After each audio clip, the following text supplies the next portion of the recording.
Magandang umaga po. Si brother ay nagagayak na naman. Ano na naman kaya ginagayak na rin. Ay, magandang umaga po mga brother. Hari po ay tayo po na may magugulan ng talbos balinghoy. Talaga pong bagay po ang tira mo ililiman dati kay Pabayan. Ay baka po isang kilong karne ngayon, ganun na. Kaya po ating sasamahan ng gulay.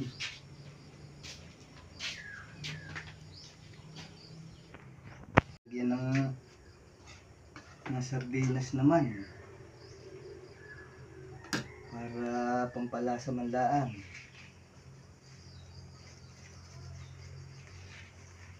Talaga pong kung may piritos na tuyo ay pakadeg ang karne. Ating po bang paaangi-angihin? Ito po tinatawag na metal. Metal bus balinghoy. Metal bus kamote. Metal bus galyang. Lahat ng metal. Yung pong nakita niyo nung isang nagdingangahon, ay ako po ay di ko lalabugin sa pugo sa kahoy. Kaysa sa silim pa, sa mamahal na rin ang gatong talaga. Babayad ka pa ng kuryente. Babayad ka ng wifi. Yes Lord. Ay po, ako po'y marami-rami din. Dati po kami nakasama sa ibang lugar. Ako po ay nagtrabaho din sa Manila. Ako po ay nagdala ng ganito. Iba sa kanila raw po hindi kinakain ng ganito. Pero po sa kanila ay kung anong po namang matikman ay masarap daw po nga pala.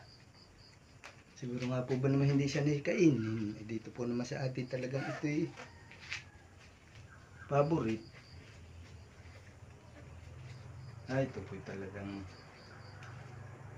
sinasama ito. Sa ibang lugar po yata, hindi kinakain ng ganda rin. Ang talbos balinghoy. Dito po ay special rin. Ano nga po kaya? Hindi nga po kaya kinakain.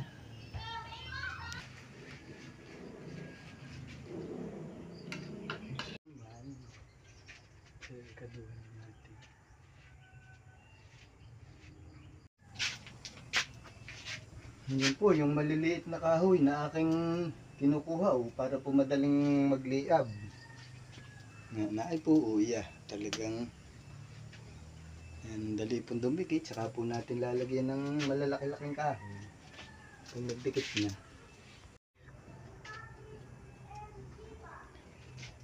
Naay po, ari po yung ikalwa ng gata. Atin po lalabugin sa ikalawang gata. Yung pong palapot, ang akin po sinasabaw ay yung sabaw ng niyog.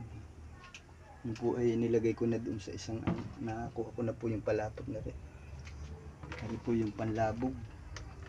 Yung pong ikalawang gata.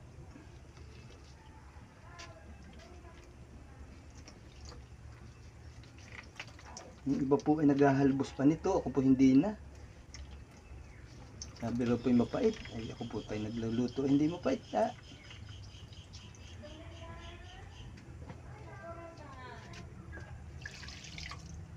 Yan po. Okay na po lalagyan po lang natin ng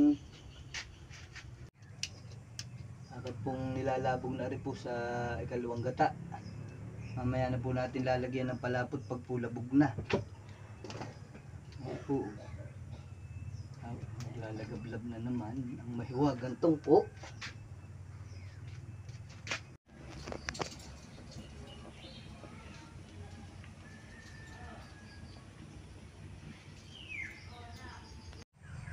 Ay po, at ako'y may pupuntahan muna. Bahala na po si Mrs. doon sa aking niluluto. At ako po ay pabayan muna at ako po bibili ng banig. Malapit na po akong mag-ani. Naipot yung aking mga banig yung iba'y sira-sira na. Bibili ng bago. Po, bili na po ako. Next time. Iniwanan ni brother na niluluto niya. Ilalagay ko na po ang palapot at kati na, labog na. Yan. yan ay ari po husay na husay. Pag pakukuluin lang po natin yan at yan po ay luto na. Ay, ang gatong natin ay libre-libre. Po ating hahalo-haloin at nang hindi po ang gata ay maglangis-langis. Masama po pag yung tawag po ba dito sa amin pinaglilinawan. Ayan, masama. Kaya ito po hanggat hindi nakulo ay hahalo-haloin natin ng utay-utay. Dahan-dahan. Ayan, luto na po. Talbos ng balinghoy. Ay, pinapangit naman ng ngipin. Hindi po makalas. Aba. Yan po, umilig kong banig. Dalawa. Pinamahan ko na rin po ng dalawang budin. Pasalubong ko kay Yeah, Kada. talaga namang salamat. Saka po purdi, ari sa damo. Wala talaga. Ilikat, bukas ako mag-i-stray kay mamayang hapon. Na, ng banig mo, patingin tayo ng banig. Ayan. Dalawa. Ayan na, ay po, yung binilin banig ni Kada. Dalawa.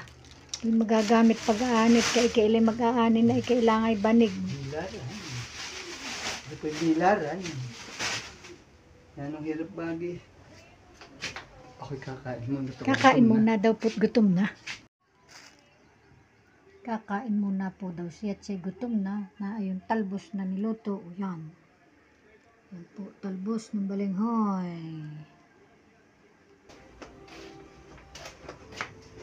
Kain po tayo. Ay po, alauna na. Nalipasan na. Naay po yung talbos balinghoy na niluto ko kanina. Ay po, ayos na po ari. Ay po, at merong... May natitira pang kamote, yung kahapon po. Ito pong Pare binagkat. po naman ay yung kahapong nilaw kanina ng gabi. Ata. Wala pong tuyo, mamaya ng hapon. Po, kain po. Kain po tayo. Kain po tayo. Nulite. Kain. Kain po. Ari hapon at tanghalian. Haba. Kasama na. Ari po hapon at tanghalian. Kain po.